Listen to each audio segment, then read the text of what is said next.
You have actually spent half of your life without Nicole now, and I know there was a 10-year age gap between you. But when you were growing up, what do you remember of her? What sort of a person was she? Oh, she was, well, you know, the whole thing with the crime, I was just getting to that point in my life where our maturity was intersecting, and sadly, she was taken away from me. So the Nicole that I remember was the one who created memories and experiences, and she always knew how to bring people into her home, into her life, and we always made sure that everybody was having a great time. She just loved family, she loved friends, she loved entertaining.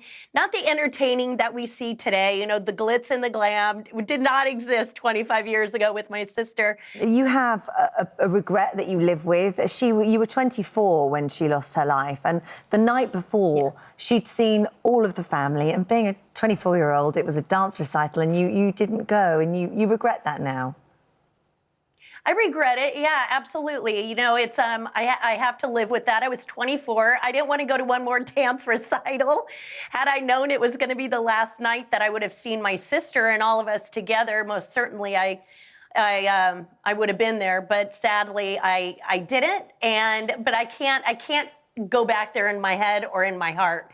But for some reason, this year is really, really hard for me. Yeah, I'm sure that 25th anniversary. Let's go back to that June the 13th, 1994. You were woken. How were you woken up?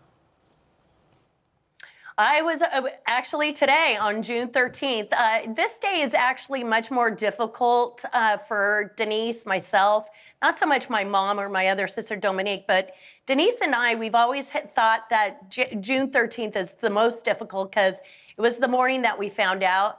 I was awakened at 6:30 in the morning to screams that were unmanageable. Like, I would never even imagine such horrific screams coming out of a person's mouth. And it was Denise screaming. She was in the adjacent room next to mine with her son, Sean. And I went in and I was like, Denise, what's going on? And she said, Coco's dead. I went, who? She goes, Nicole, your sister. And I said, no, you just saw her last night. How can that be? It was such disbelief. And then I walked down the hall and I saw my mom in the kitchen, and it just vacant, just no life to her, white as a ghost. And I went to my parents' bedroom and I saw my dad like with his head on his forearm, and he was just pounding his fist on the bathroom sink. And I asked him, I go, Daddy, is it true? And he said, yes. And I came back into the living room and the phone started ringing, and we had no idea that it would hit the news. And our neighbors came in, and that's when we turned on the TV. And I remember standing in the living room with my mom, and she was clenching my hand, and she saw Nicole's body underneath the white sheet. Oh, and she said, that's my kid. Oh, just so horrific, and no parent should ever have to witness anything like that.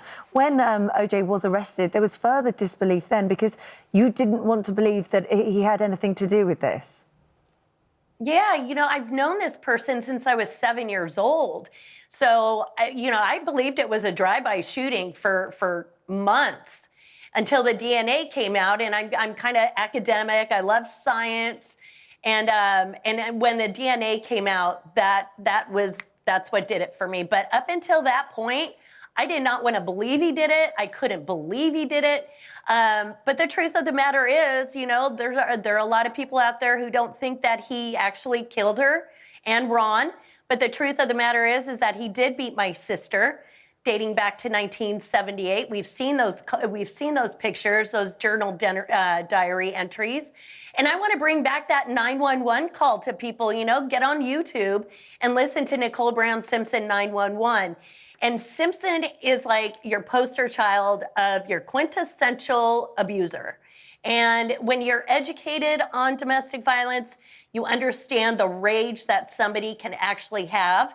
And but until I was educated on it and until the DNA came out, I couldn't believe that somebody that I knew could do this. You I have called him Uncle OJ. Yeah, of course. You've devoted your life now to working in that area, domestic violence and mental health problems. So is that, when you say, you know, you believe that he was responsible, but you've forgiven him, is it the work that you've done since her death that has helped you to forgive him? You know, forgiveness is a big, big word for a lot of people. It doesn't mean that I'm going to say, hey, Juice, let's go have coffee and lunch and get together again, right? It's not that. I guess maybe it's accepting and forgiving, because what has happened, you can't take back, right? You can't change. You can't bring Nicole and Ron back.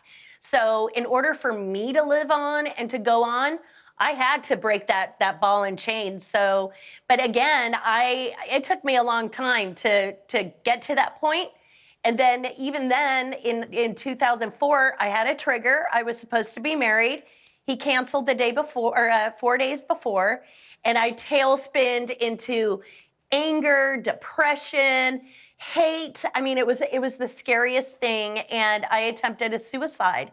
So from that experience, getting put into a psych unit and really doing the work and the mental health work and the advocacy, I know that dark place. I know what it's like not wanting to be here. But it took a lot of therapy for me to get through it. Yeah. Does it? I mean, he was acquitted, but that crime remains unsolved. And this word closure, you know, does it need to be solved? Do you need that closure? No, you know what? We're going on 25 years, and in our hearts, we know who did it. I mean, really, the only thing that he forgot to leave at the crime scene was, hi, my name is, like a name tag.